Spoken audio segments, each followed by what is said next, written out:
Hello, everybody. Come on in. We'll wait for just a minute to see that everybody gets signed on, and then we're ready to go.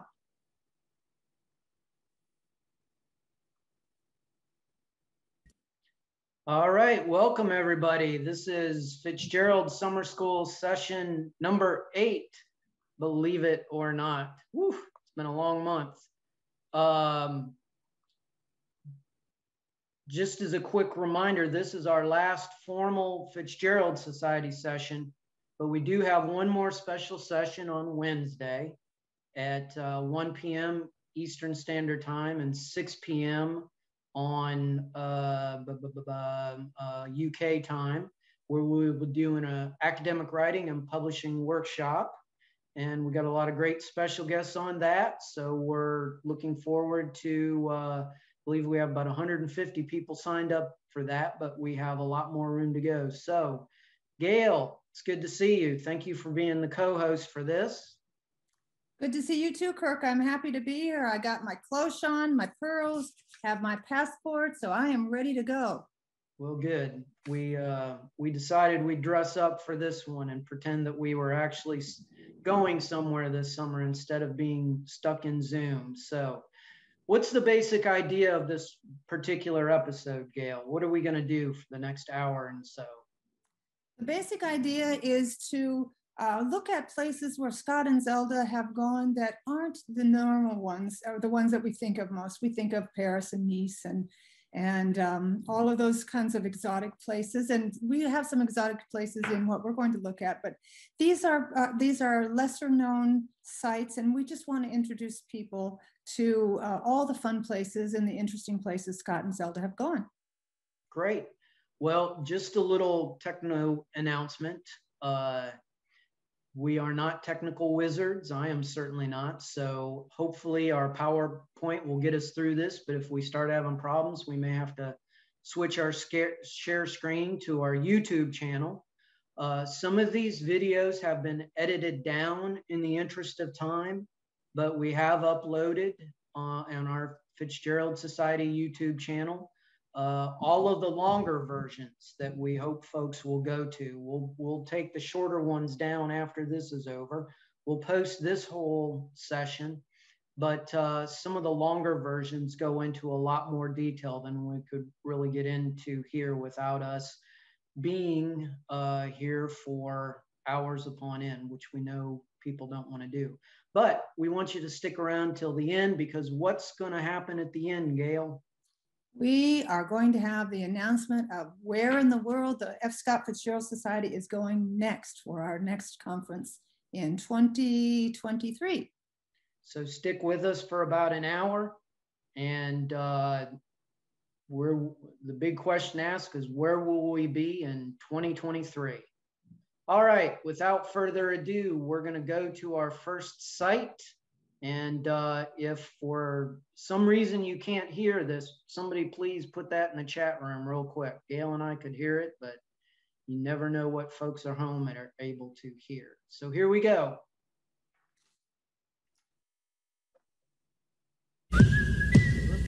Oh, there we go. All right. Hello there. Welcome to our first episode of Where in the World Are Sorry. Scott and Zelda, and Ross Tengadal very kindly agreed to zoom in with me. And so Ross, would you care to guess where I am? Well, it's you, so I'm going to start with Montgomery. You're in a cemetery in Montgomery.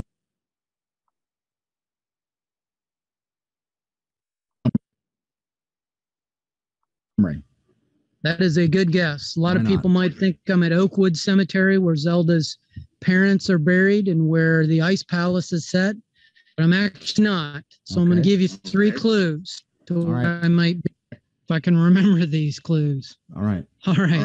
Number 1, O. Henry. Number 2, Allison Janney, the actress. Number 3, Total Disaster. Might you have any guesses? No, Janny's really throwing me. Yeah, that's on purpose. Okay. So I am standing out. Sorry, I can't use the chat without stopping the video. Outside of Stanton, Alabama, with log trucks rolling by. And this is halfway between Montgomery and Tuscaloosa. We're in Chilton County, Alabama. And this is where almost 90 years ago, in 1932, March 21st and 22nd, a series of tornadoes, devastating tornadoes, hit Alabama. There were more than 24 in 2 days' time, and more than 300 people were killed. It remains the worst, the worst tornadoes and the highest casualty rate in Alabama history, and that includes the 2011 tornadoes that devastated Tuscaloosa that several books have been written about. So why this is important to Fitzgerald is that he wrote very quickly on the heels of this natural disaster a story called Family in the Wind, which was one of the highest praised stories, certainly of the 30s. Won an O. Henry Award in 1932, which we tend to forget. And he liked it so much that he included it in Taps at Reveille. So the reason I'm standing here in particular, I just want to give you a sense of what the human cost of this disaster was. This is the gravestone for a family named the Lathams. And you can see the father, Jack, who was born in 1888, the mother, Maggie, born in 1891. This couple would have only been a few years older than Fitzgerald. They had 10 children, and out of their 10 children, 7 of them died that day. This event killed 7 out of 10 children and also the 2 parents. There is a gentleman, one of the surviving children, who was 3 or 4 years old at the time, named Jack Latham, has self-published a book a few years ago about the event. And he was interviewed back in about 2006 by the guy from the Weather Channel, whose name totally escapes me now, James Spann. So I thought we'd Whoops, sorry. show just a little bit of a clip of this to see his memories of the family that he lost in this event. And that night, about 6:30. This was March 21st of 32. 1932. About 6:30, we heard a big loud noise. He went and opened the door and looked out and said, "My God, it's a cyclone." He didn't have time to do anything. He opened that door and it hit about the time he said, "My God, it's a cyclone." That's just about when it all hit. Now, what do you remember about that? Now, the actual, other than just listening to him saying, "My God, it's a cyclone," that's about all that, I mean, as far as the house, the neighbors said it went up about 50 feet in the air and exploded. And then the people scattered all over the place. So the house sat here. Right. Where were you found? Generally somewhere near my mother. Now, she was found over to the left over here. There was all plowed ground, fresh plowed to be planted. Mm-hmm. And your mom passed away, as did she. Was killed. She was buried in soft dirt up to her neck and had barbed wire all in her hair. So you were near your mom? Near her. And tell me about your injuries. Well, I had abdominal injuries. My chest was crushed. In fact, now it looks like I'm deformed, one different side, different the other. And in the hospital, Dr. Doherty, Drayton Doherty, had told Ms. McMillan, who had rolled me into the operating room, to just have him open his grave. He won't make it.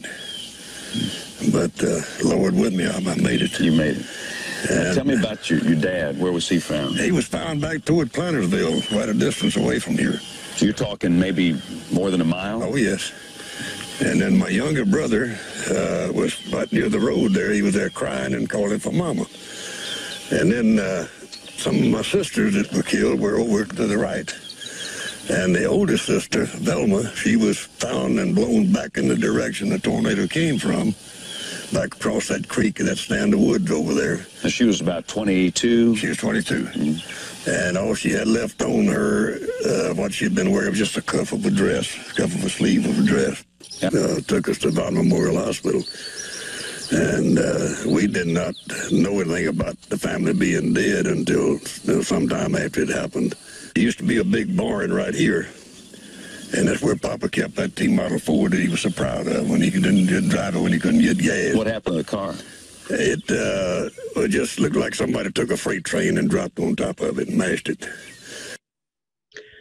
Okay, so Ross, I'm just kind of curious. You've read Family in the Wind, I know, right? Because you're writing about Taps at Reveille. What would you say about the story to folks that might not have read it? Well, and it's important that it's collected in Taps at Reveille, right? It's a good action story. I mean, clearly Fitzgerald himself wasn't in a tornado, but I remember there's scenes in the story where the oldest son, Butch, is pulled into the center of the tornado into a tree, and that carries the tree across a field, and his car is leapfrogging. It's a little melodramatic. The second tornado, there's two tornadoes in the story. The second one kind of comes back, and the townspeople think, oh, it's the same one. It's come back to get us again. But he does some really, I mean, it's not very Fitzgeraldian as we would think. His action writing is really well done. And it reminds me of one of my favorite books, Young Men and Fire by Norm Maclean, which is, about a fire disaster in Montana. And there's a lot of disaster parallels that Fitzgerald's playing with. So it's a really well done story. It's really unique in his canon, which is great. I think that's the thing I would really say to folks, and is that Family in the Wind can be read as a really great combination of both popular fiction in terms of the action, but also the literary depth, because the doctor, Dr. Forrest Janney, there it is. And that's where the clue comes from, undergoes a fairly significant transformation in the story because of the disaster. And there's a lot of parallels in this story to Babylon Revisited, including the name of the young girl, the orphan who has survived. Part of the reason that I wanted to come here specifically to the Latham's gravestone is that Mr. Latham talks about the fact that when he and his siblings were orphaned, they were sent to live with a family in Selma, Alabama, that really only wanted one of the kids. And they ended up in a fairly abusive situation. And he ended up joining the Army in World War II at the age of 14. So, this event has haunted him for many a years, and he's done interviews out here before, but, he would be about, about 92 or 3 at this point. And I believe he's still alive. So, but at the end of the story, we shouldn't give away the end of the story, make you read it. Right. But it is a very good story and very unique. And I think it really adds a little bit to the story to come out here and look at these dates and the number of casualties, and just to recognize that there was immense human loss on those days in March 1932. Yeah, excellent. All right, well, a couple quick things. First off, apologize for my bad hair. It was 9,000 degrees out there as I was trying to find this gravestone. And I do want to reassure you, this was the only one where we had that kind of feedback going on. You'll see a few other technical glitches as we were trying to do some of these. And I did actually misspeak. There were only 6 of the 10 children that were killed. So I clearly can't count and read gravestones at the same time. But Gail, we were gonna just chat for a sec between videos.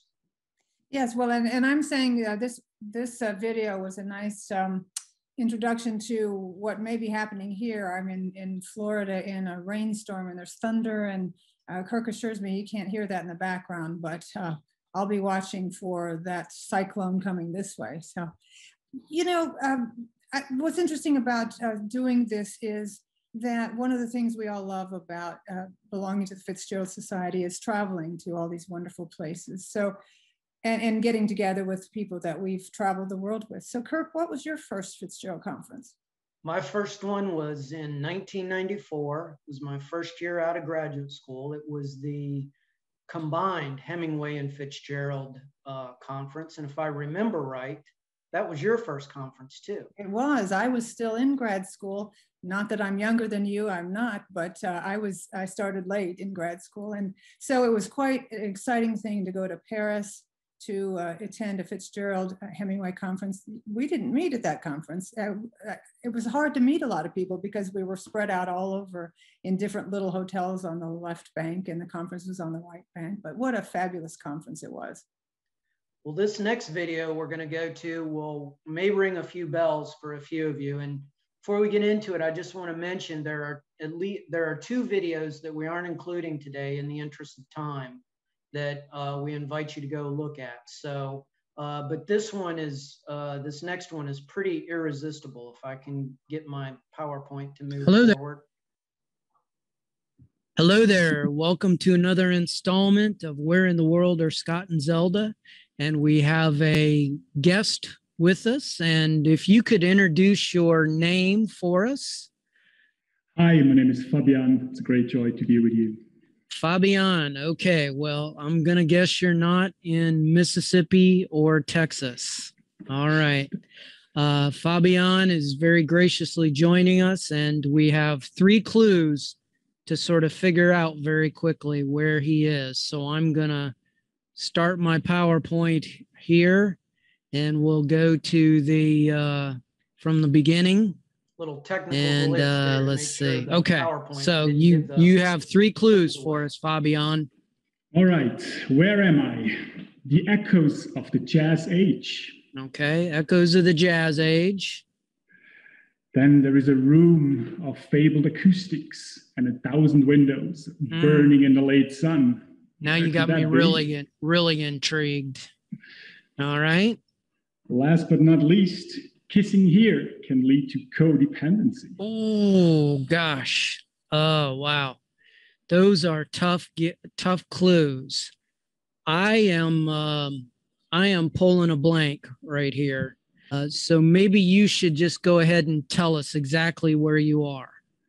All right. Well, you see my background. It's a very fabulous place indeed. It was built in 1902, and I'm here in the Co Palace in Switzerland. The Co Palace, which is featured in Tender is the Night. Absolutely. It's always a book we have here on site for everyone who comes and visit. Excellent. And actually, for those of you who may not remember, the Fitzgerald Society did its conference 17 years ago, 2004, in VIII, and we had a wonderful day where we got to visit the Co Palace. It's a really beautiful place. Tell us what you do. I'm going to pull the PowerPoint back up and show some pictures. So tell us a little bit about the history of the Co Palace, Fabian, and tell us what you do there. So I'm the hospitality manager here in the Co Palace. The Co Palace is owned by Initiatives of Change Switzerland, non-charitable foundation. And we run parts of the place as a conference and seminar center these days. We share the building with the Swiss Hotel Management School. So all of that comes together really well with the beautiful Belle Epoque hospitality. You see the 3 pictures here, top left is the beautiful view you have from the bottom. And on the right-hand side is this famous main hall, which still looks pretty similar today. I'm just sitting next to it. We use this grand hall for conferences. So what was once this hotel for the rich and famous is now a place where people come together and try to build a better world, and where students come every year to learn what hospitality means. Great. Well, let me ask you about the main room here, because in in Tender as the Night, it's sort of the setting for a couple famous moments in that novel. And there's a moment where the hero of the novel, Dick Diver, walks in, and basically baby Warren is across the room, but she can project her voice up and over. And that's the fabled acoustics there. Is that trick still, are we still able to do that in that room, or? Absolutely. So what you see here, it was the tea room back at the time. I mean, the most beautiful room was used to serve tea, and it has this acoustics like in a church. It's the whisper acoustics. You can stand in one corner and talk to the other one without anyone else hearing you. We still show this to all of our visitors today. And actually, if the room is completely empty, it has a very strong echo, which is an impressive sound feature of the room. Great. Yeah, I remember we were very impressed to reenact that scene. Yeah. This is a picture now. When it opened up in 1902, and my understanding of the history of it is it was a fairly successful hotel for a while, but then both the world wars kind of messed up the tourism trade, and it never really found its grounding in those years. But it was after World War II that it became sort of a historically important site for your country. Can you tell us what the site represents? I mean, to the average person there? I mean, is it just a tourist site, or does it have a mystique about it? Well, it definitely has a very moving history. As you mentioned, it was this palace hotel for the rich and famous. For 2 years, it was the most luxurious place. And then the one in Montreux opened, which had a little bit more luxury. Mm-hmm. First World War was tough. They had to close it down. No one was traveling. And then afterwards, they had to reinvest into the building to get it back on track. One of the reasons was initially they only had 11 bathrooms, so they had to add some bathrooms to the building. Wow. To get the tourists back. That does seem like a small amount of bathrooms for absolutely. A hotel. Absolutely. And bathrooms were shared back in the days. Yeah. So with the Second World War on the horizon, the hotel had to close down because people were not traveling anymore. During the Second World War, then the Swiss government used the building to host Jewish refugees that were fleeing mainly from Hungary. So we had up to 1,500 people staying in the building. There's also stories of the English army later on being here. We still have a plaque at the train station. So already that part is an important milestone. And then it was up for sale. There was an interested party to buy it and salvage it, selling all the pieces, selling all the furniture, and building apartments. But luckily, there were 100 Swiss families and people who put their money together and buy it to donate it to the foundation and create this home for the world to reconcile after the World War. Great. So it's an amazing history, and I will be very honest. It's not like I'm much of a world traveler, but I remember just being sort of overwhelmed by the luxury and the detail there. And I have one more picture. Is that pretty much what it looks like today? Absolutely. Even with the weather, that's like the clouds from today, thunderstorms soon to come. But yes, the building still looks like that. Great. And we try to maintain it. It's a historical monument. It's a Swiss treasure. And we are always here to renovate it. We have a team on site that works on the building the whole year. Great. Well, I just have a couple more quick questions for you then. Please. I am kind of curious. Do you get a lot of tourists that kind of stumble up there with copies of Tender as the Night asking about the Fitzgerald stay there? Rarely with a copy, but well, nobody reads anymore, so I guess that's part absolutely. But we hear the references, definitely. People who are in the area remember reading in the book. The other thing that I think people really remember about that particular passage is the funicular, the train ride up there. Does that still operate? Absolutely, it's the main connection. I mean, meanwhile, we have a road, but I personally don't drive. So every morning I'll take the funicular up, and every evening I take it down. Oh, that's really wonderful. I think when we went, we were always in buses, so we never got the experience of the train. But now, if I'm just traveling around on my own, can I call and get an appointment to come see the palace, or is it open to the public? How does that work? Absolutely. So we're trying to open it more and more by having a school in the same building. It's not always easy. But with the local tourism organization, we are now organizing guided house tours. Okay. One can book that. And as of next summer, we even hope to open again as a pop-up hotel. So if you're around in the summer, try to come. We open up the whole building for everyone. I can't imagine any place more kind of romantic or exciting to stay than Co Palace. Well, Fabian, thank you so much for your time.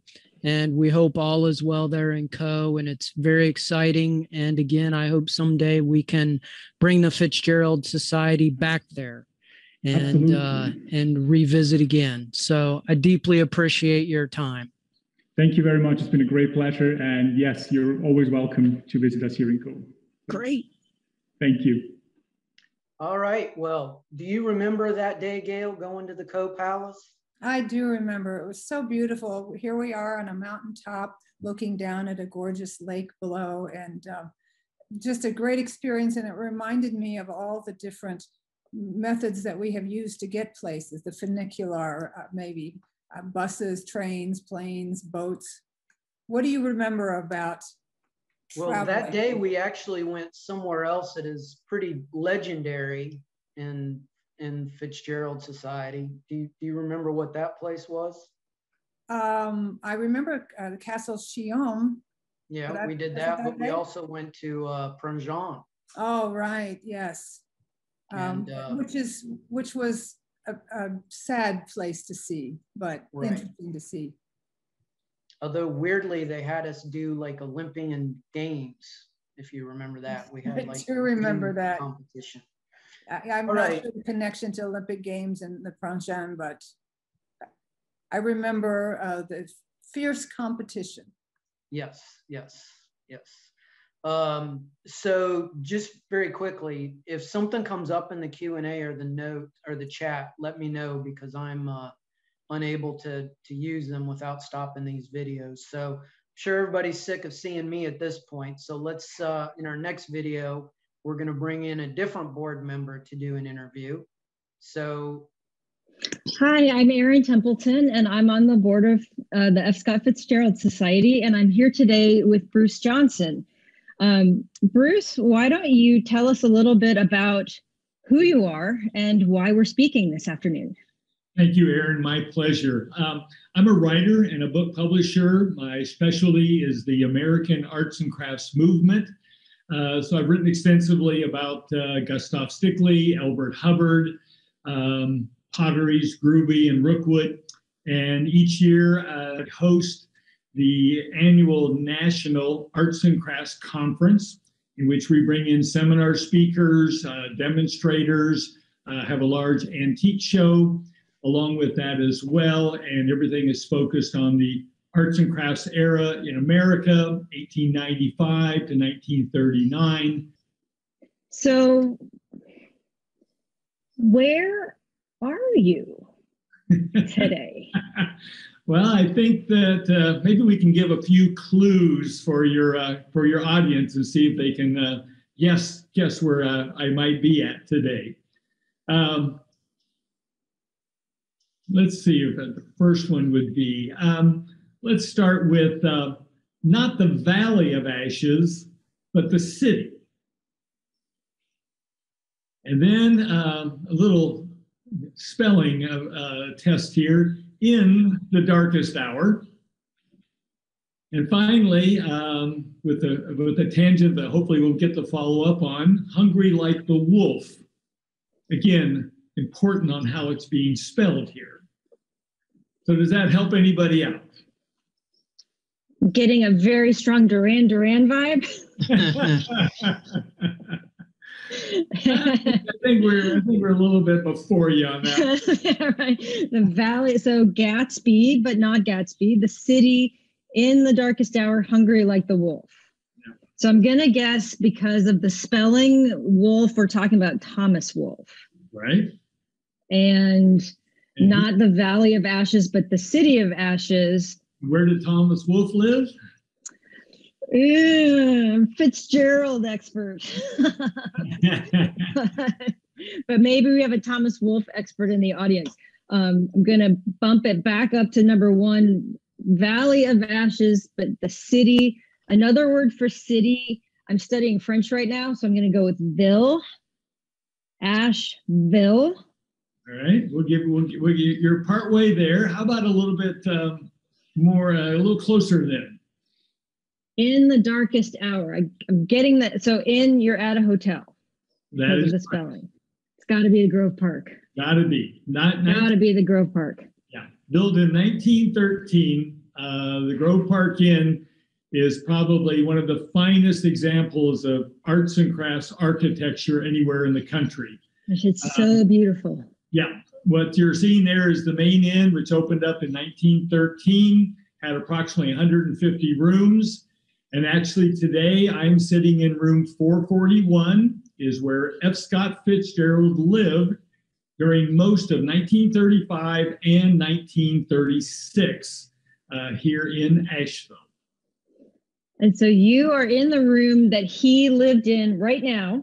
Yes. And is that a picture of him behind you on the table there? It certainly is. One of his books, the Grove Park Inn. I've been working with the Grove Park Inn. I've been their historian since I arrived in Asheville in around 1988. And so we figured out that this was room 441, was what F. Scott Fitzgerald stayed while he was in Asheville for those 2 years. And so they've redone the room. They've got some pictures of he and Zelda and Scotty on the wall, and have fixed it up similar to how it would have been in 1935, 1936.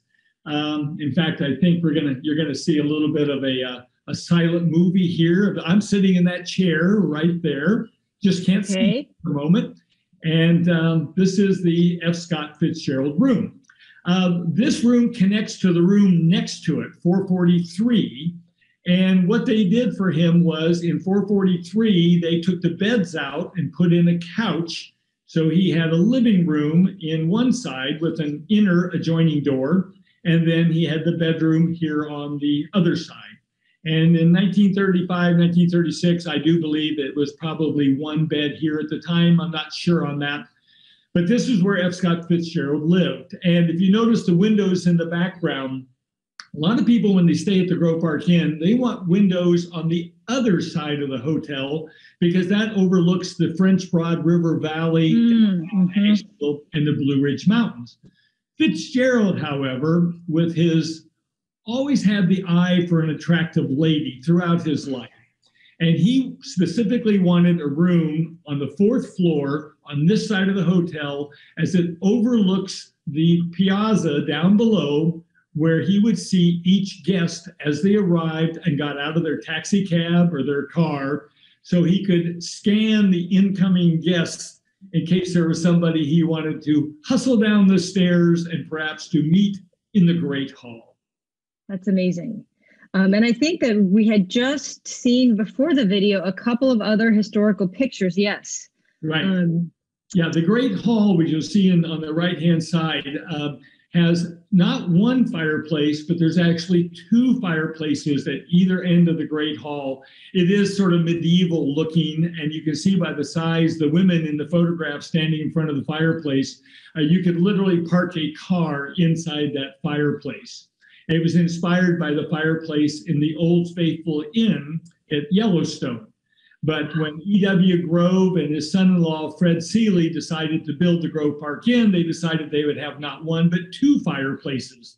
So there's one of these at either end of the Great Hall, and looking much like it looks right there in the photograph. Some of the furnishings have changed, but the fireplaces haven't, and they are a gathering place for everybody in the evening.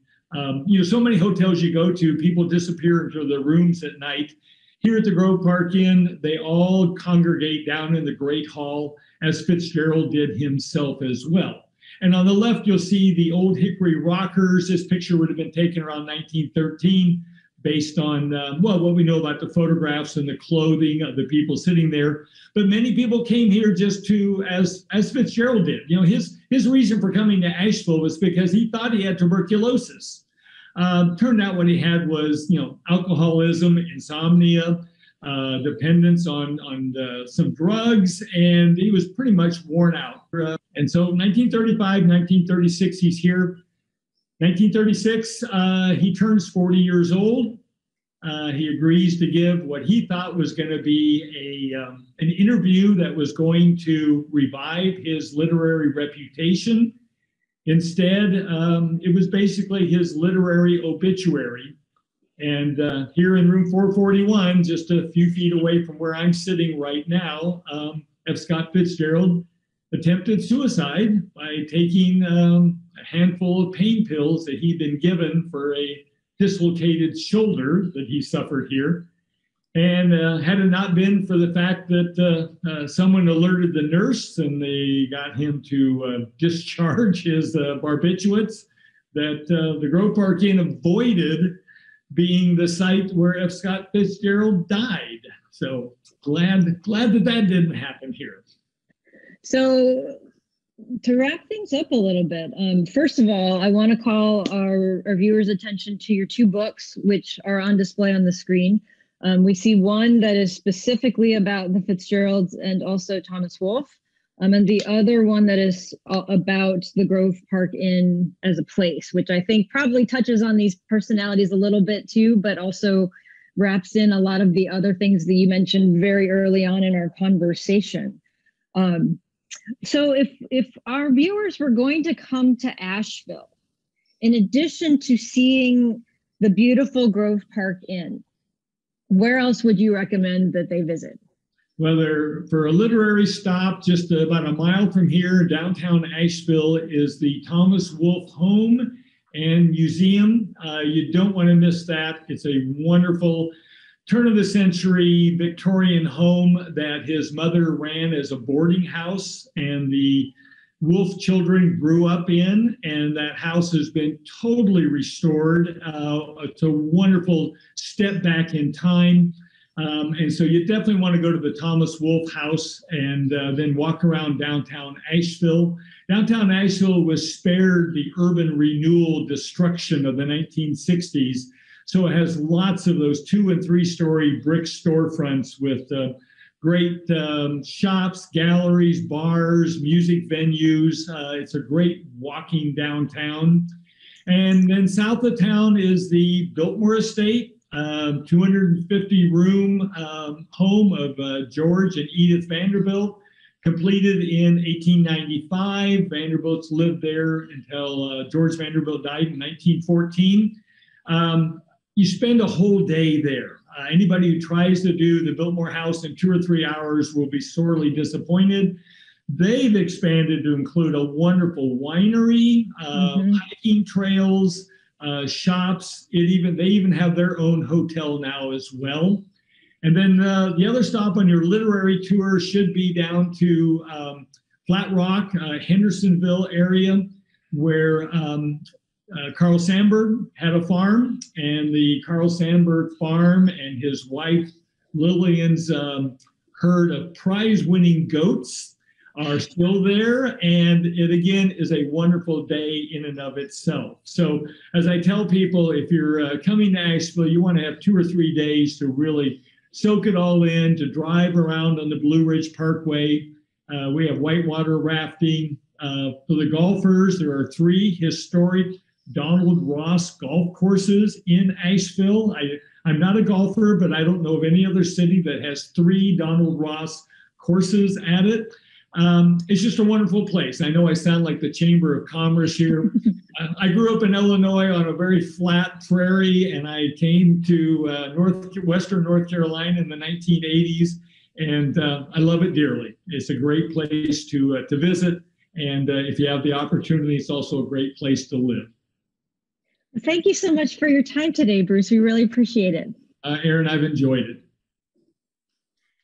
All right. Well, cutting this down to 10 minutes was really tough because Bruce goes into a lot of great details. So I really encourage everybody to go and revisit the longer version of this that's on YouTube. But Gail, do you remember what we did in Asheville in '98 that was very, very special? I do remember. We put a plaque on the room, F. Scott Fitzgerald's room there at the Oak Park Inn. And we also put a plaque at the site where Zelda died. She was burned to death, sadly, there. And so we honored that spot as well. And we had our closing banquet at the Grove Park Inn, one of our traditions. And it was also a joint Thomas Wolfe F. Scott Fitzgerald conference, which was rare for us too. And I will tell you, I know it's been a long time since we've been there because I remember going to eat at the Grove Park Inn and sweating bullets that my bill was $65, which I'm going to guess is probably, a cucumber sandwich at this point. Right. 65 would be cheap now. Yeah. But it was a great evening.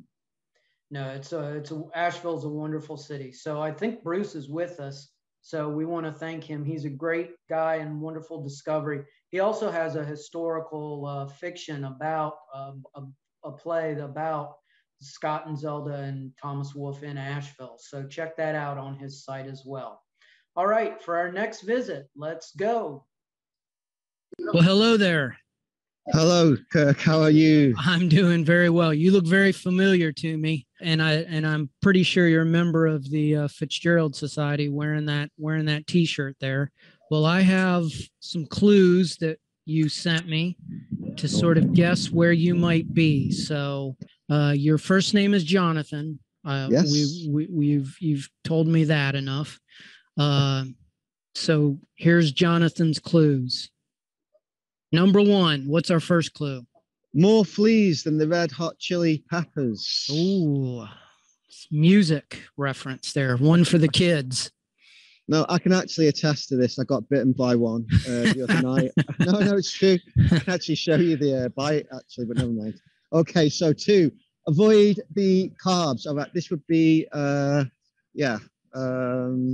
have to explain this one because this is a reference that I messed up in my poor spelling. So we'll come back to this. The local law enforcement. There we go. There we go. All right. Number 3. And after the grandeure's gone. Ooh, that sounds like a reference to Matthew Brookley's famous biography of Fitzgerald. All right. Well, I'm going to stop sharing right there. We'll come back to these in a sec with more pictures, but I'm absolutely baffled who you are and where you are. So why don't you introduce yourself and tell us where you're at? Okay. My name is Jonathan Jones. I'm a member of the Scott Fitzgerald Society. I teach here in the beautiful eternal city of Rome, Italy, where Scott Fitzgerald stayed in the early 1920s and also in the winter of 1924, 1925, when he was finishing off and proofreading the copy for The Great Gatsby. Okay, and I think you are kind of in the geographical center of Fitzgerald. Yes. What is that particular locale you're in? All right, so this is Piazza di Spagna. What we have here, if I just turn my camera around, if you can see it, is I think you can just read that. Okay. The Keats Shelley Memorial House. There we go. And this This is an establishment that is mentioned in Tender is the Night as Dick Diver walks this piazza. He goes by this particular place. Now you are standing next to a fairly well-known as well sort of tourist attraction there. What are these? What is this called? This is the Spanish Steps, which actually today with COVID restrictions, you used to be able to sit down on these steps. I'm sure Scott Fitzgerald and Zelda themselves must have sat down here and had a coffee in the 1920s. But today you can't do that at the minute because of our current situation with social distancing and COVID. But yeah, beautiful part of Rome. And this is also mentioned in Tender is the Night, as well as another piece we're going to talk about in a second. And I think you are making your way down to the other side of those stairs toward what's probably the most important building, at least in that particular block.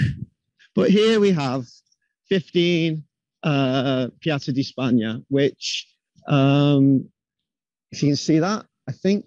Yeah. So this would have been what was the name of it in the 1920s? It was the Hotel del Princes here. Oh, wow. You're doing some breaking and entering right there. Don't get arrested by the Carbonari, as I foolishly call it. Carabinieri. Yeah. So this is just a kind of interior, as you can see. Great. That is absolutely fabulous. So the Fitzgerald stayed here from roughly October 1924 to early 1925. And as you mentioned, this would have been the site where he was rewriting The Great Gatsby and adding a lot of the elements that make it the classic it is. But Jonathan, he did not particularly like Rome, did he? No, he didn't. Which I find, a little bit strange. I think it was partly to do with the season he was here. He was here in the winter, and it's a very different kind of atmosphere that you get in Rome in the winter. It's very wet. It's kind of, damp. You don't really have what you've got here, which is like this really lovely, balmy summer evening. And I think that probably in addition to the fact that, you're also in a kind of historical period where Mussolini's just about to be declared dictator of Italy. And you've got, a very kind of, fascist element establishing itself in the city. There's kind of incidents of violence that are kind of breaking out while he's actually here. So I think, in addition to the fact that he got himself into a bit of a scrape, which he very famously then puts into Tender is the Night when he has a fight with the local police. If you can see just over there, there's even a van. Okay. We did not arrange that. Don't get arrested. No. I don't want to have to go baby Warren and bail you out there.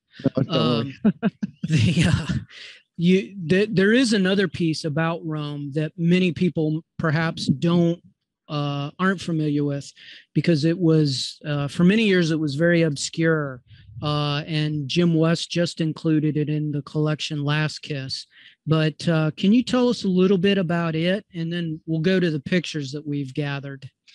Well, yeah, he wrote a piece called The High Cost of Macaroni, in which he kind of satirically, talks about his experience of, paying a little bit too much when he's in restaurants, the way in which Italians kind of, he felt a little bit cheated, at times, I think, by, things like the hotel bills that he was being handed. They were paying $525 a month in 1924, $25 to stay at that hotel. So that is a pretty pricey amount. But they also went there not realizing it was a holy year. So the tourist prices had skyrocketed. Let's show some pictures, because you did some very cool research where you went and found some photos or some images that I've never seen. Let's get past your get past your clues there. Now, on the right here is a photo of the building that you took on your initial reconnaissance that we sent you on. And on the left here, tell us what we're looking at, because this looks to be some sort of directory or guide. Yeah, you're looking at a page from a kind of popular tourist guide, the Guida Monacci, which was for the 1924-1925 period, which I located at Sapienza University. It's a really old kind of book now that you have to request to get taken out and, you know, to have a look at.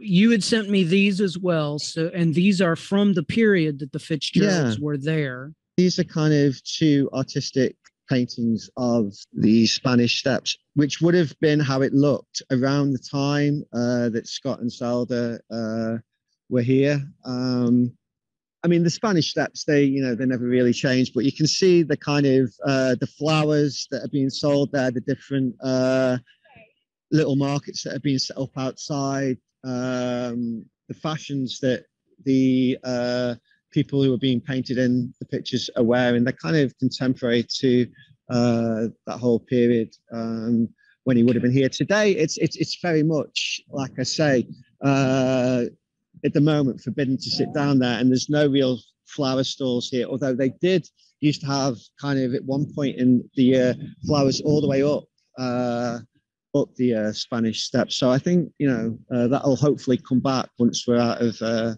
I just want to switch gears a little bit and show some pictures that Tom Adams did for a piece in the Fitzgerald Society newsletter back in 2013. This is the Grand Hotel where Scott and Zelda would have stayed exactly 100 years ago during their first honeymoon trip there. And this is where he claimed he got fleas from, and that they had to move on. Now, this is the hotel that's at the center of Tender as the Night. And tell me again how you pronounce the name of it. The Quirinale. The Quirinale Hotel. This is where Dick Diver and Rosemary Hoyt hook up, shall we say, in the novel. And again, Tom took these photos so you can see what the bar would have looked like. And in his article, that is on the web, by the way. That's one we've made for free to anybody that wants to look at it. And this is what the lobby would look like. So the other thing we want to mention, there is an article about Fitzgerald in Rome that is as thorough gets by a scholar there that helped Tom take those pictures, Caterino Ricciardi. And if you Google F. Scott Fitzgerald in Rome, this will be the first thing that comes up. One thing that I had forgotten completely that she mentions, that she starts her article with, is that the Beautiful and Dam actually has the patches headed straight for where you're standing right after they win their lawsuit. Yeah. So he clearly, this square was sort of the geographic center of Rome for him, and it really is unfortunate that he did not have a better experience there. The city has so many places where, you know, you can, you know, obviously talk about Fitzgerald as you've been doing tonight, but obviously Keats and Shelley, the Protestant cemetery where Keats is buried, and Shelley also, you know, Byron was here, Goethe was here, you know, so many different writers, Mark Twain. Jonathan, I hope to see you soon at the next conference. Yes, you will. Okay. All right. Great. Thank you. Okay. Thanks, Kirk. Buonasera. All right. Well, Gail, what would you say? We've never actually had a Fitzgerald Society conference in Rome. What would you say is our closest we may have come to that? Well, we were working on it. I think the last conference that ended up being in Toulouse, we were working on being in Rome. And I know we had conversations about the fact that Fitzgerald didn't like Rome, but we've been other places that weren't the happiest places for him either. So it's interesting to see how these work out. Where do you think, what are some places we haven't gone that we still need to go? That's very tricky. I'm drawing an absolute blank on that, just because we tend to think of the the ones we've been to, but I think we could probably all crack open, show Mr. and Mrs. F to that particular number, and we could come up with a whole list of sites. And that's going to appear in one of these upcoming sessions too. That's right, coming very soon. So let's go without further ado to the next one. Well, hello, welcome. Hi. How are you? I'm really good. So your name is Mary Jane. We know that. And so here's our first clue: money launderer. It sounds like a gangster story. Number 2, Fitzgerald's version of Caddy Compson. And then number 3, exit pursued by a bear, which is a famous stage direction from Shakespeare's Winter Tale, I think it is. So if anybody out there would like to guess where we might be beaming into, I personally am absolutely stumped. So I'm going to ask Mary Jane to introduce herself and tell us where we're at.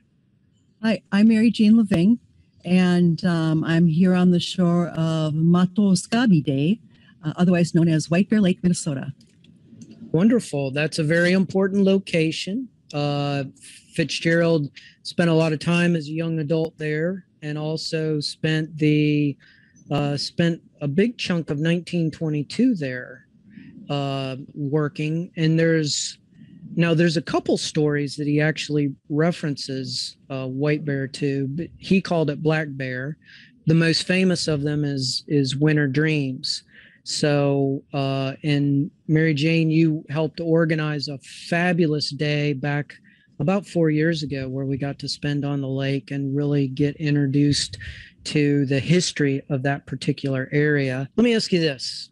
When you first moved to White Bear Lake, did you know any of the Fitzgerald history there? You know, that's a great question. I knew the Fitzgerald history in St. Paul. I grew up not far from his haunts, a little bit west of there in St. Paul. And my dad had a Model T Ford. So kind of Fitzgerald tours and just different tours of the history of St. Paul. Also gangsters that you mentioned, which are very part and parcel of St. Paul's history. So I was aware of that, but it wasn't until I came to White Bear in my 20s and started to live out here that I started, I was interested. I always think that when you know something about where you are, then you can enjoy that community more fully. And that's really what our being able to host the Fitzgerald conference for the White Bear Lake Day really meant to the community. Any reason for a party has always been, if it's worth doing, it's worth overdoing if it's entertaining on White Bear. So tell us a little bit historically about White Bear Lake and what it represents, and in particular what it would have represented when Fitzgerald was growing up and then when he went back there in 1922. So White Bear Lake is a suburban lake that was on the streetcar line and also on the railroad. So it was a kind of a resort community for St. Paul for many years, going back to actually the 1850s, which is very old here. People would come up from the south to escape the various epidemics and come to take the health-giving waters of White Bear. So White Bear is a storied place in many ways. And Fitzgerald expanded on that and has become a part of that legend, but it really is built on a number of stories long-term. Mark Twain wrote about White Bear Lake in Life on the Mississippi. And, you know, early guidebooks that you could use to get your little red guidebook. I have a copy of it, Appleton's guidebook with all the maps in it. And that has the White Bear Lake story. So that was sort of the origin of a legend of White Bear. But the Dakota actually named the lake. So we know that it was called Mato Bay, which is now Manamidai is part of the lake over here. And that's one of 4 different communities that ring White Bear Lake in 2 counties. So it's a sizable lake. Okay, great. That's wonderful. Yeah, Fitzgerald then, he would come out here in the summer and he would visit his aunt, McQuillan, had a house in Bald Eagle, which is another lake just a little ways away. And he would visit there. He visited also Cecil Reed, or Cecil, I don't know how you say that, but Reed at his home in Delwood.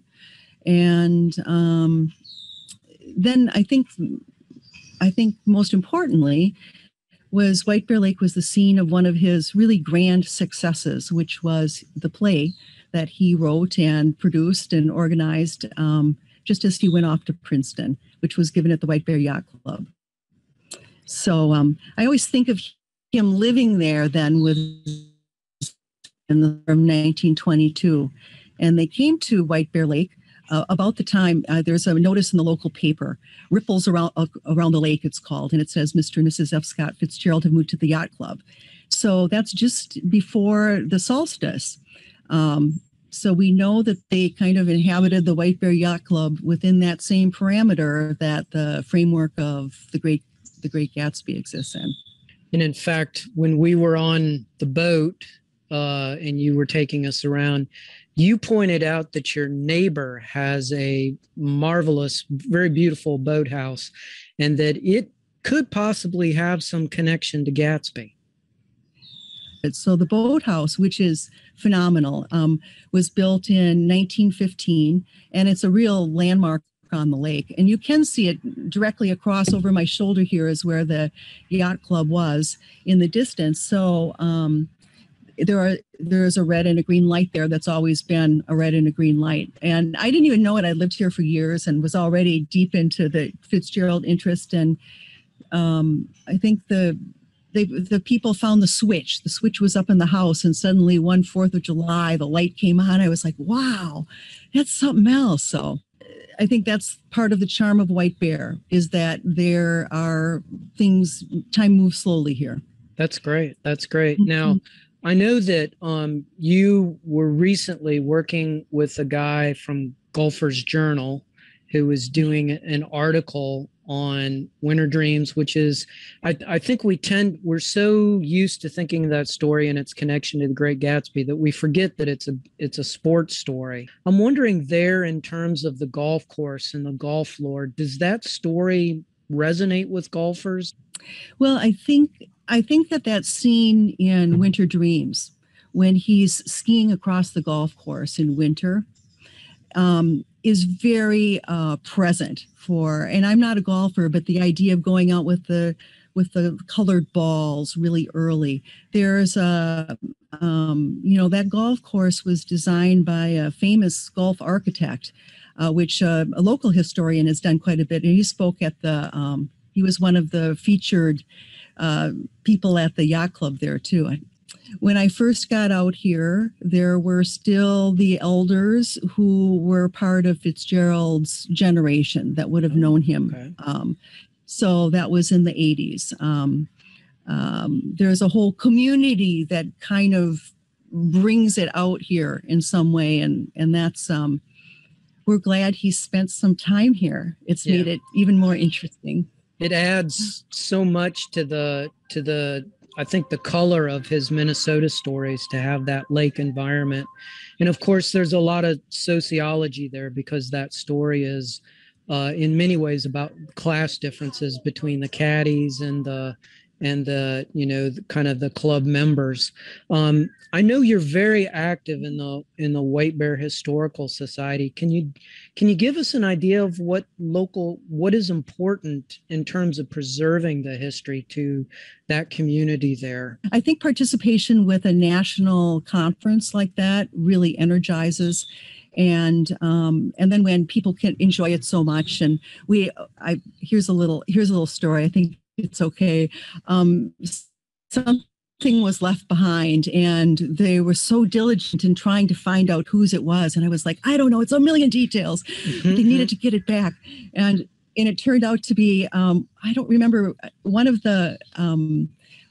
Fitzgerald's granddaughter. Oh, okay.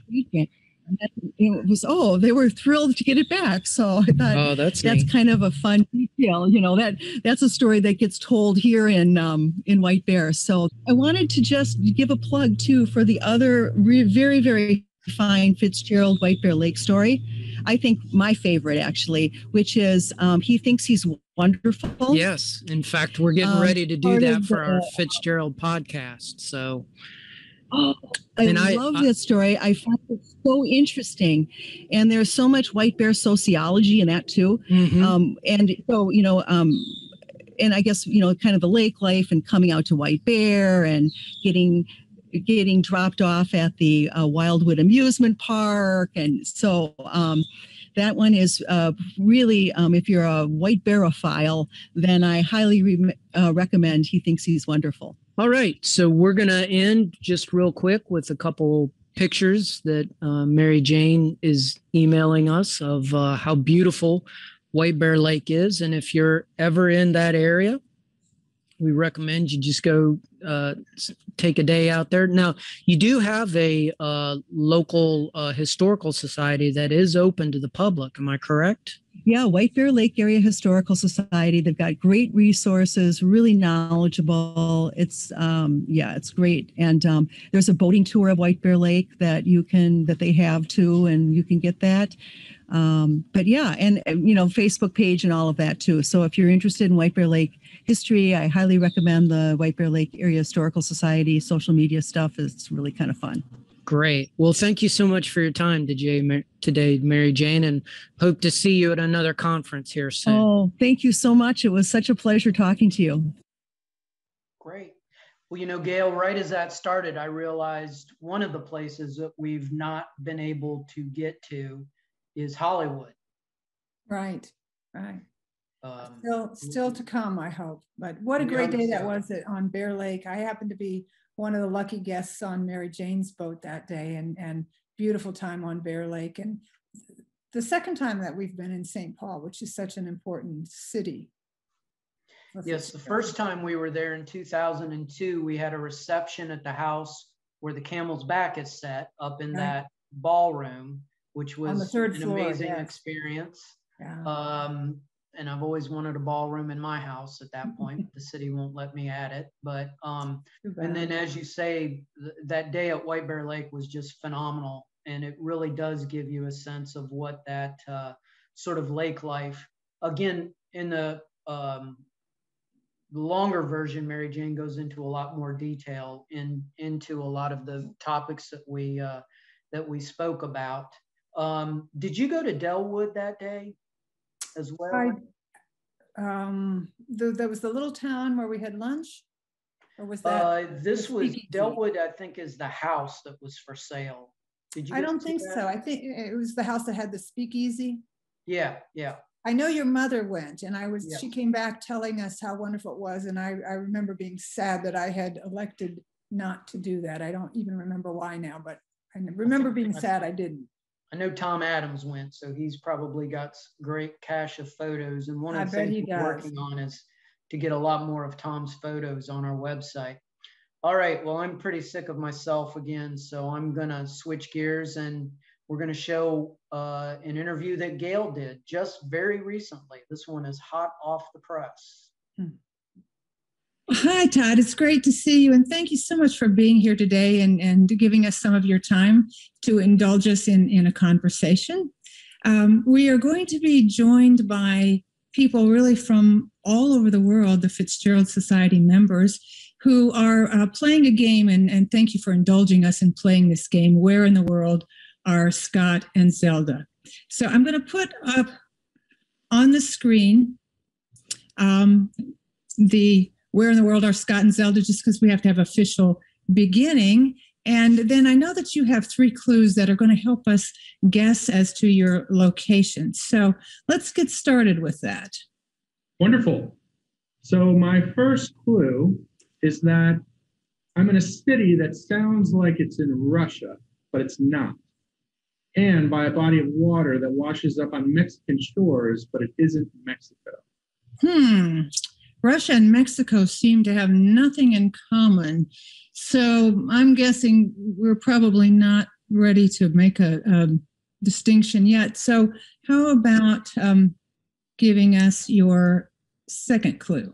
Sure. My second clue is that the Fitzgeralds were visiting a pink lady. That's not a lady. and a pink castle that's really not a castle. No lady, huh? And, it sounds like we're getting close because I know Scott had Gatsby in a pink suit, so that makes sense. And he used to write to Zelda about castles until she was annoyed with it. So I think we're getting towards his fictional vision. Anyone out there zeroing in on where Todd is? Or are we all stumped? Well, let's go on, Todd, to the third clue. The final clue is that the site is next to a town that sounds like it's named after a barbecue. A barbecue. Well, Zelda's from the South, and the South loves barbecue, but I'm trying to put all these three clues together to make some sense. And I think you might have stumped some of us for sure. But how about you tell us the answer to the clues and then reveal where you are and how that's connected to Scott and Zelda? Absolutely. The answer to the first question is that I'm in St. Petersburg, Florida, on the Gulf of Mexico. Uh-huh. The second answer relates to our hotel's nicknames, the Pink Lady, the Pink Castle, or even in most recent years, the Pink Palace. Uh-huh. And the third question is tied into our neighboring town, which is called Paso Grill, whose township is just past our hotel, the Don Cesar. Isn't that an interesting name for a town, Paso Grill? All right, well, so then now it's time for the big reveal. Tell us who you are, what your job is, and most importantly, or at least equally as importantly, where you are. Absolutely. My name is Todd Gerke. I'm the Director of Sales and Marketing at the Don Cesar Hotel in St. Pete Beach, Florida. That sounds like a great job. And when you get frustrated with your job, you can just go outside, walk those beautiful sandy white beaches and look at the ocean and the sky. Not too bad. Not too bad. No, I'll tell you, we opened in 1928. So we've been here a long time. And there's not a day that goes by that I don't pass over the bridge coming into the hotel. And when you see the Don Cesar from a distance, as I'm sure F. Scott Fitzgerald did back when he arrived, it's pretty spectacular. It is spectacular. I have to say, I've been coming there almost since 1928, and I can attest to how spectacular it is.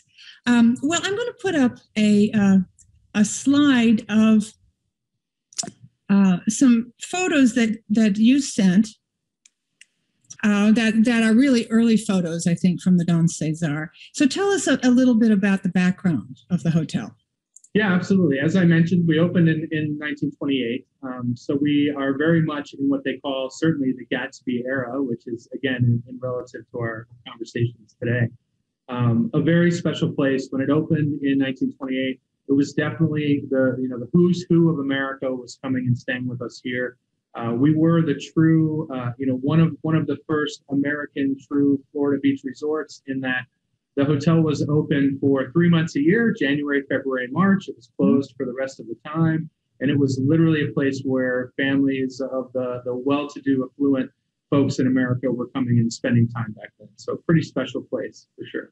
Wow, I didn't know that it was closed most of the year. That sounds economically difficult to maintain. Definitely an interesting business model for sure. Yeah, it certainly is. Well, so do you have a list of some of the, besides Scott and Zelda, of course, some of the guests who people might know?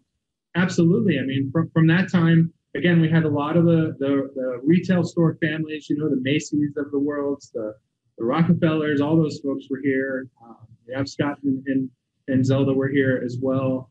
We hosted a lot of the New York Yankees because they were playing at the time for spring training in the late 20s and 30s down here in St. Petersburg. So they spent some time with us.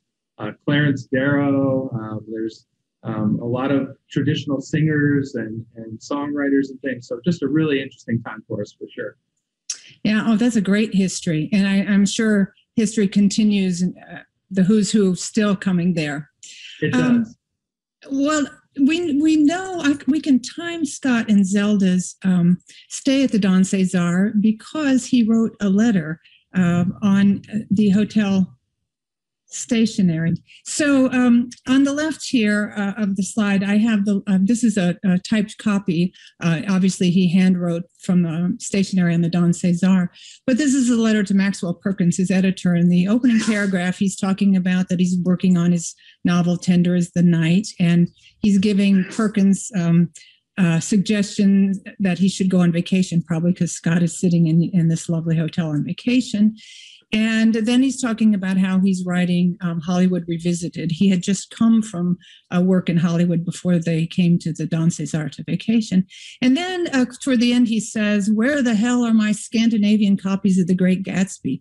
I'm not sure what Scott was going to do with Scandinavian copies of The Great Gatsby, but obviously it was on his mind. So there's the letter. And on the right is a beautiful side view of the Don Cesar in all its pink glory. So Scott and Zelda, as I said, were there during, they were there actually January 15th, 1932. So it's the beginning of the Depression. And they write a story later. It's actually in a collection of stories about the different hotels that they had visited over the years. And it's called Show Mr. and Mrs. F to Number, and there were lots of hotel room numbers. So this is what they said about their stay at the Don Cesar. We went to Florida. The bleak marshes were punctuated by biblical admonitions to a better life. Abandoned fishing boats disintegrated in the sun. The Don Cesar in Pasagril stretched lazily over the stubbed wilderness, surrendering its shape to the blinding brightness of the Gulf. Opalescent shells cupped the twilight on the beach, and a stray dog's footprints in the wet sands staked out his claim to a free path round the ocean. We walked at night and discussed the Pythagorean theory of numbers, and we fished by day. We were sorry for the deep sea bass and the amberjacks. They seemed such easy game and no sport at all.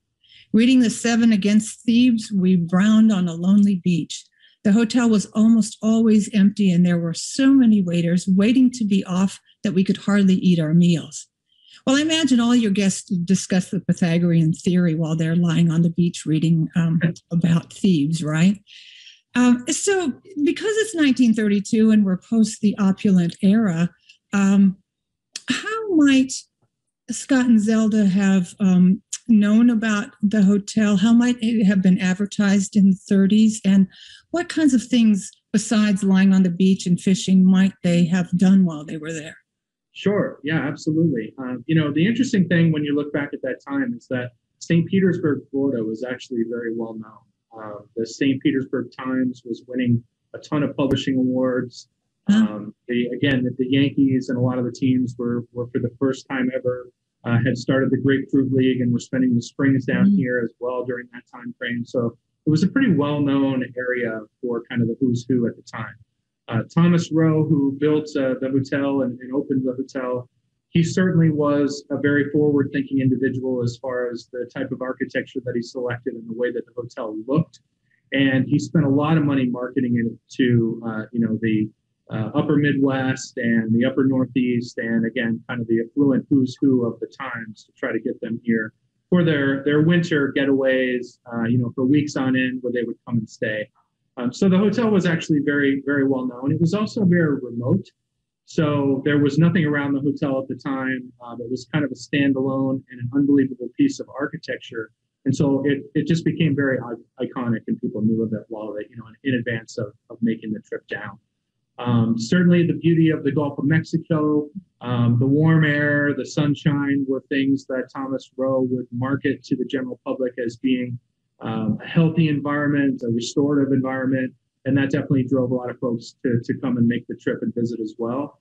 And as anyone who's visited here knows, the beauty of the Gulf of Mexico waters are pretty remarkable. So once you do experience it, the word gets out and people tend to catch on.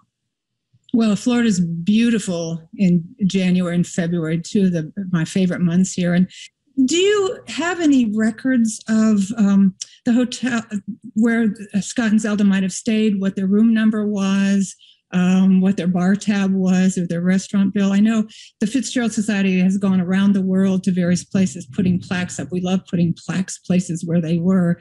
And so if that happened to be information you had, we would love to come put a big plaque on the wall, but it's probably something hard to come by.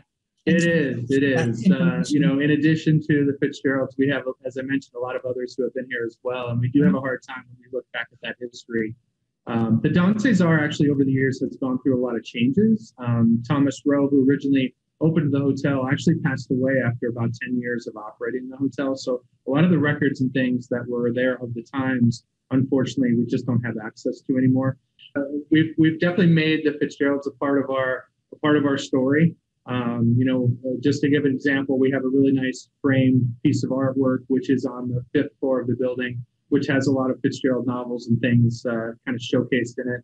It's definitely become a part of who we are. Certainly when you're a hotel and a brand which came to life in the Gatsby era, it is definitely something that we embrace, and certainly the notoriety of both of them is something that we utilize a lot. I'm going to send us off into the sunset with this beautiful glowing picture. Thank you again for your time. We so much appreciate it, and for sharing your beautiful hotel for us. Thanks so much, Gail. It's been a pleasure, and just appreciate the opportunity. Thank you. Our pleasure. Now, Gail, this is one place that I have not been. So you've been there several times. Can you just tell us a little bit about the experience of how opulent it feels? Is it comparable to the Coe Palace? I think in many ways, for me, it's more beautiful because you have the ocean there, and it is this exquisite pink, although some of the photos or postcards show it as being a cream color, but it's certainly been pink since 1985 when I first started going there. I have to say I usually go off season because it is a very lovely luxury hotel, and so I go in the summer when it's hot, when most people come in the winter when it's really lovely to get away from the north. But I know we have tried, or we've discussed it on several occasions, bringing the Fitzgerald Society for a conference here, and I'm still in the court of hoping that happens sometime. I know people will love it. Well, in fact, at one point after the Toulouse conference, Phil Cipiora got us a great estimate. And then when the pandemic hit, the Don Cesar took that opportunity to refurbish. And he talks about that in the video. What he doesn't necessarily say is the room prices skyrocketed, so we weren't able to have that rate. But clearly, we couldn't have had a conference with the pandemic just ending anyway. All right, we're getting down to the nitty gritty. So we've got one more place to visit before the big reveal. So I'm just going to jump right into this video. Hello there. Hi, how are you? I'm doing well. You look very familiar to me.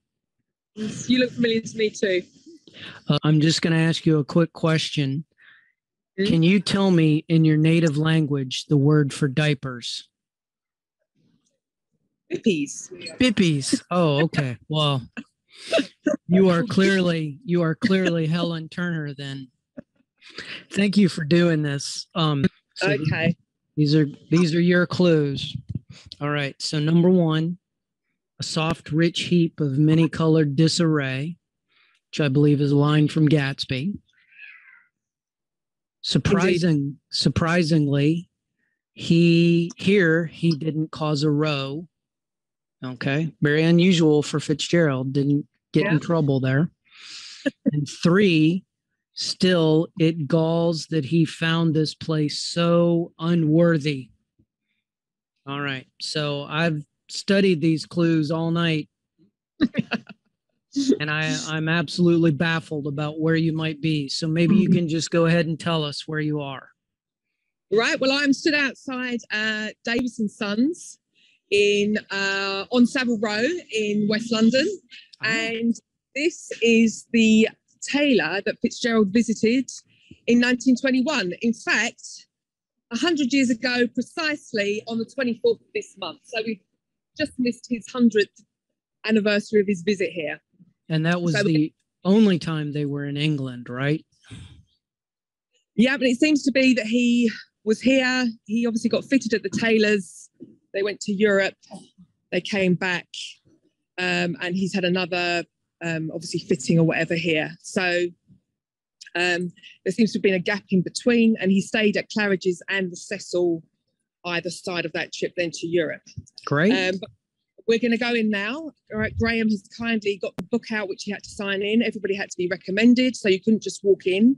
Now Graham assures me you can just walk in and get that suit made. But back then, you needed a recommendation. So we're going to go in, and Graham will show us a little bit more. Awesome. Great. Okay. Right. So I will flip my screen now. Okay. Right. Yep. So here we are. Davis and Son. There's. Oh, I like that jacket there. There we go. We've got sort of almost a pink one there. Look. No, there you go. Go. And there in the. Actually, I'll wait till I go in.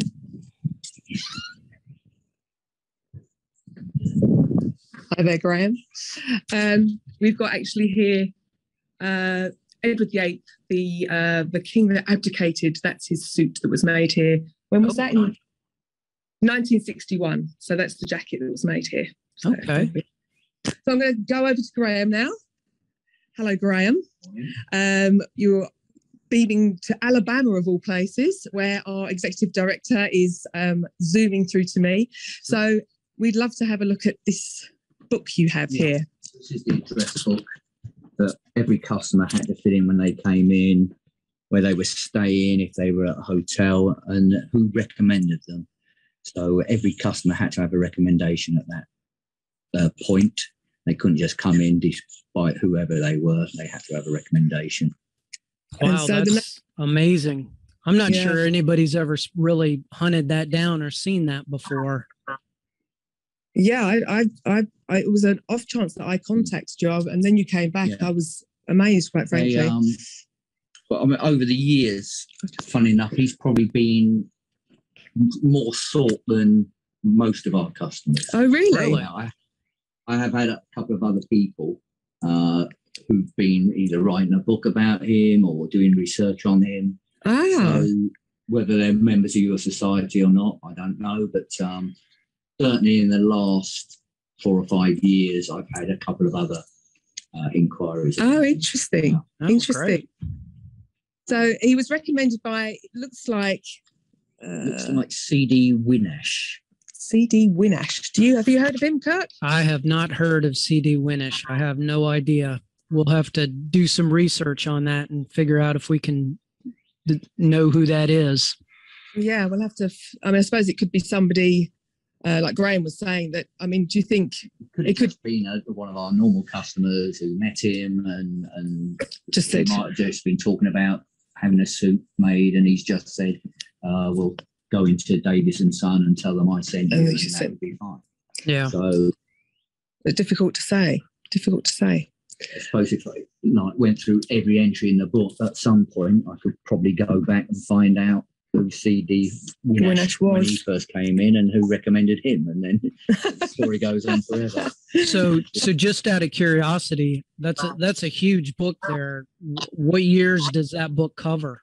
This covers 1921 through to, I think, 1931. Oh, so this wow. is 10 basically. Okay. But then there's the next book that followed from 1931, and this one goes through to this is the previous book. This one went up to 21.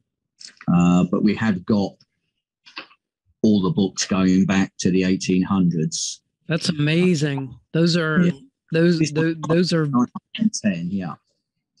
So, and that went through to 1921. So this is the book before the one where Fitzgerald came in. Graham was saying they kept them up to, when did you say, the 70s? 1970s. The 1970s, and that's when they stopped. So there must be, lots and lots of books down there. Yeah, and lots of other people, more recent. David Lean, David Lean, director. That's right. Yeah. So, but just old names like Vanderbilt and You know, you see some of these names. Nobel, one of the Nobels, not Frederick, but I think one of his nephews. He came in. We found him, and he did things. Guggenheim, the museum in New York. Wow.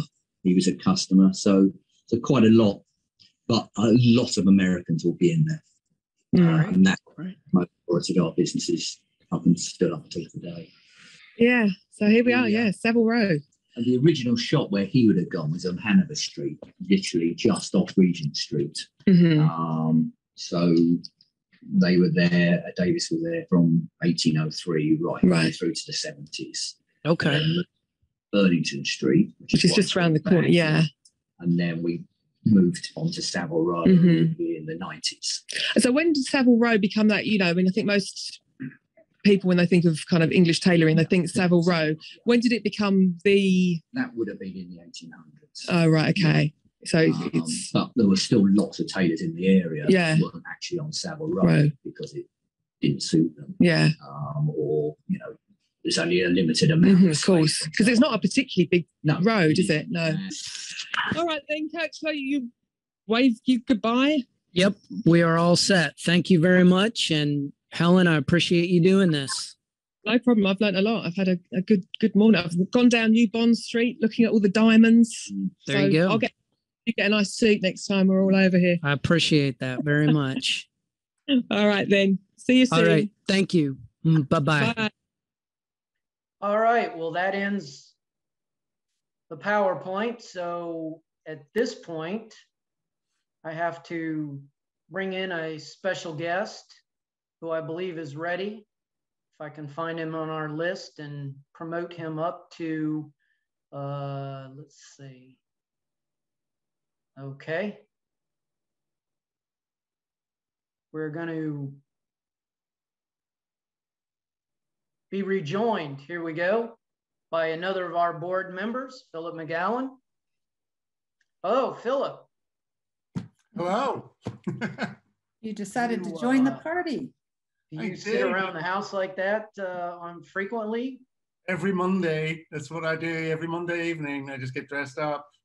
Well, you look dashing. So as we get ready to make this big reveal, the board would like to thank Philip for taking the lead on this. This has been a really tough time since Toulouse, because we had been in the planning stages of going to the Don Cesar when the pandemic hit. And then we realized we just weren't going to be able to have a conference. We'd even looked into possibly doing something in Buffalo, thanks to Laura Peterson. And it just, you know, with, you know, it's just too scary of a time to travel. But Philip was the one who was most forward looking and saw 2023 on the horizon. And so he has us prepared for, while I get our video ready. Philip, do you want to say anything about what we're about to see? The country we're going to go to, it's fair to say that its history is both beautiful and damned, but we are going to take you to a certain side of paradise in 2023. We are going to be in Europe again, and we're not going anywhere that we've been before. But we are going somewhere that is clearly connected to what we're going to be doing in 2025 with the Great Gatsby Centenary. I have the national poem of that country here in front of me, The Mountain Wreath by Petar Petrovich Nigosh. I don't know if anyone out there has been able to guess this yet. Well, let's go. Before you give it away, let's go. Let's go. Roll the Let's go to the announcement. Welcome to, you say it, Philip. Montenegro. Hello, I'm Tanya, and I'm a student at the University of North Texas. However, I was born Montenegrin, and I'm a passionate ambassador of it. It is my honor and pleasure to introduce to you my country, a country in which the next F. Scott Fitzgerald Conference will take place in 2023. To start with the question, where is Montenegro has become classic, as our small country has been hidden from tourist maps for a long time. Although there are claims that the first mentions of the region appear in Shakespeare, today Montenegro is still a well-kept secret of Europe. I invite you now to see this promotional video about Montenegro. Now, we should mention that Philip has been working with a woman in tourism industry there. What's her name again? Well, there's a number of different women, but also one of our former conference attendees in St. Paul in 2002, Alexandra Nikchevich. And so she will be kind of the local contact. And there's 3 agencies in the town of Tivat in Montenegro that I will be in discussions with over the coming weeks about rates and dates that will best suit the Fitzgerald Society and all of you everywhere who will want to come to Montenegro. Great. I should mention that the full-length version of this video is available on YouTube. Apparently I overwhelmed YouTube uploading so many videos yesterday that put me on 24-hour suspension. So it's on my YouTube channel that I use for school, but I will get it up there tomorrow when I'm out of probation. But they were very kind enough to put together this video. So let's watch if we trim this down a little bit, but I want to give you a little bit of a... For F. Scott Fitzgerald, however, it was an exotic mention. In The Great Gatsby, Chapter 4, Part 1, we read this dialogue. Then came the war, says a character. I was promoted to be a major, and every allied government gave me a decoration, even Montenegro, little Montenegro down on the Adriatic Sea. Little Montenegro. He lifted up the words and nodded at them with his smile. The smile comprehended Montenegro's troubled history and sympathized with the brave struggles of the Montenegrin people. It appreciated fully the chain of national circumstances which had elicited this tribute from Montenegro's warm little heart. He reached in his pocket, and a piece of metal slung on a ribbon fell into my palm. That's the one from Montenegro. To my astonishment, the thing had an authentic look. Orderi di Danilo, ran the circular legend. Montenegro, Nicholas Rex. So this is the very famous passage out of The Great Gatsby. And one of the things that the full-length video tells us, which I had not been aware of, and I think will make for a lot of exciting proposals, is just how many Western artists or European artists and American artists mention Montenegro in works, created sort of fantasy visions of that country without ever going there. Now, have you been there, Philip? Yes, I was there in 2007. Okay. What was your impression of the country? It is spectacular. It's mountainous, as the name might suggest, Black Mountain, but it's on the Adriatic coastline, beautiful beaches, amazing people, fantastic food, great culture. It's a stunning location. So this next slide is some video, and I think this one does not have narration. So perhaps as we go to it, you could just tell us a little bit about travel plans. It is easy to get to, you say. Yes, so you can fly to the capital, Podgorica, or you could travel to Dubrovnik in Croatia and then drive across the border. Also have the option of flying, I don't know from the state particularly, we'll probably fly either in Paris or in London, or possibly in Munich, all the way through a range of ways of getting there. Bring your walking boots, climbing boots, if you want to go and see the national poet. It's a tomb on the top of the mountain. That's the adventure. I think absolutely amazing. Well, what I was saying was amazing. Turn the music down a bit.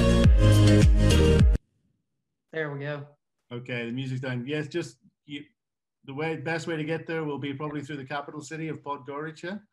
But that will be connecting flights for students or for people from the US, probably through London, Paris, Munich, Some of the main airline hubs will then connect you onto Montenegro. Tivat is on the coast, so we're looking at Tivat here and some pictures of it. And some of the locations that we're considering in terms of reception or end of conference banquet are really spectacular. Montenegro is not a very expensive country, certainly not in terms of food, etc. So it is reasonable. And if you are considering coming to the conference, obviously afterwards or beforehand, you may have an extended stay along the Adriatic, whether that's in Montenegro or in its neighbor, Croatia. Fantastic, beautiful part of the world to visit. Obviously, there's a lot of history there, a lot of recent history there, which has been pretty troubled and contentious. But because it plays such a part in the Great Gatsby, and it's not somewhere we've ever been before, Montenegro seems like the perfect location for 2023. That picture, that building you're seeing there is the Regent Hotel, where we're considering having the end of conference banquet. Great, great. Well, thank you again for putting this together. It's really the PowerPoint that she did for us is really wonderful, and I encourage folks to look at it and just see how much history we are totally ignorant of, because it was really powerful to sort of realize the role that Montenegro has played in European history. We are just about out of time, but I did want to look real quick at the chat and just see if anybody had any questions. Okay, lots of compliments on Philip there. That's good, that's good. Last. Philip, we're really excited about this, and thank you for heading this up. We'll be looking forward to hearing from you. Yeah, no worries. I'll be gathering some data and details soon, and then we can agree the best dates. Usually we're kind of around the 4th of July. Whether we end then or start then is up to the board to decide.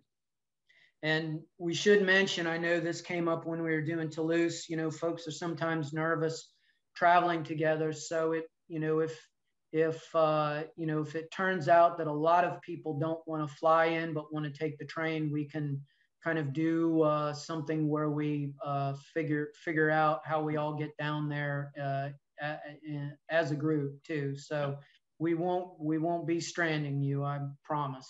No. Well, we are out of time, and so I just want to say to Gail and Philip and Helen and Aaron and all of our guests who zoomed in, thank you very much for taking the time to do this sort of exercise in fun and silliness.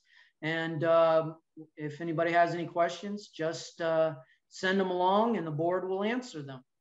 So on behalf of everybody, I'll just say thank you very much, and we will see you soon and see you in person in 2023 in Montenegro. Thanks everyone for traveling with us. Bye.